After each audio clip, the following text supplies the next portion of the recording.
Labis na nasaktan si Janine Gutierrez sa sunod-sunod na pagkamatay ng mga mahal niya sa buhay. Napakasakit nito para kay Janine. Nakikisimpatya ang mga netizen sa kapamilya actress na si Janine Gutierrez matapos pumanaw ang dalawang lola niya sa loob lamang ng halos wala pang isang linggo. Matatanda ang unang pumanaw ang kanyang lola sa father's side na si Asia's Queen of Songs Pilita Corrales noong Sabado ika-12 ng Abril. Ayon sa anak ni Pilita na si Jackie Lou Blanco, walang malubhang sakit si Pilita kundi hindi na lamang nagising mula sa pagkakatulog.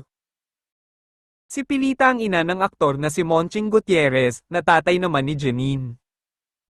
85 taong gulang nang siya ay sumakabilang buhay. Miyerkules Santo, ika-16 ng Abril, nagulantang ang lahat ng kumpirmahin ng aktor na si Ian De Leon na pumanaw na ang inang si National Artist for Film and Broadcast Arts at superstar Nora Honor, sa edad na 71. Hindi tinukoy ni Ian ang dahilan ng pagkamatay ng kanyang ina, subalit inaasahan ng isang state funeral para sa nag-iisang superstar at pambansang alagad ng sining. Si Nora ang ina ni Lotlot De Leon, na nanay naman ni Janine. Kaya naman, bumuhos ang pakikiramay sa mga naulilang pamilya ng dalawang icons ng showbiz, lalo na para kay Janine, mula sa mga celebrity, fans, at maging sa social media personalities.